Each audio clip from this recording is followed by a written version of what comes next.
Presented by Aishwarya Music Mathli.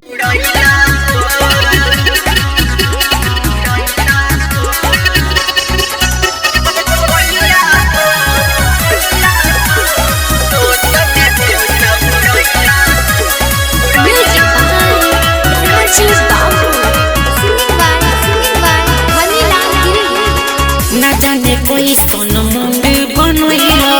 आगोनी का तुनी रे खोके रोइलो न जाने कोई सोन मुंड बनोइलो आगोनी का तुनी रे खोके रोइलो खोके थोड़ा थोड़ा थोड़ा सारा धन खोइलो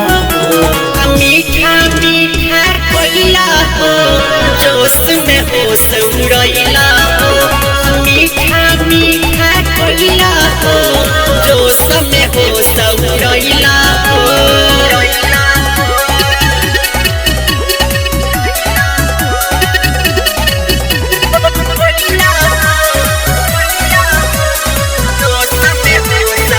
अरे सोचले जे रहनी ना वैसे करब तू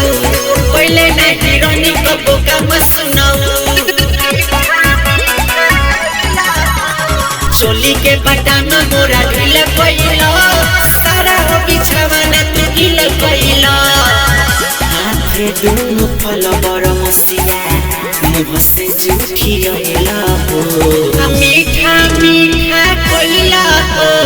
जोश में होश उड़ैला हो मीठा मीठा कोइला हो जोश में होश उड़ैला हो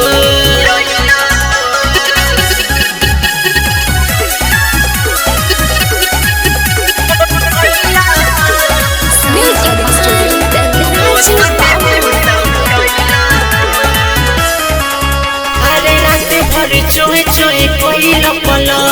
से जिया पे गोते गोते तुरा लयला तने को नहीं के भरारा में कोइला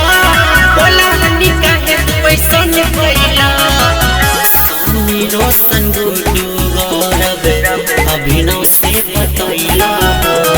मीठा मीठा कोइला हो जोश में होश उड़ैला मीठा मीठा कोइला हो जोश में होश उड़ैला न जाने कोई सोन मुंड बनोइलो आगोनी का तुनी रे खोके रोइलो न जाने कोई सोन मुंड बनोइलो आगोनी का तुनी रे खोके रोइलो खोके थोड़ा थोड़ा थोड़ा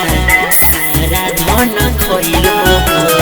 मीठा मीठा कोइला हो जोश में होश उड़ैला हो मीठा मीठा कोइला हो जोश में होश उड़ैला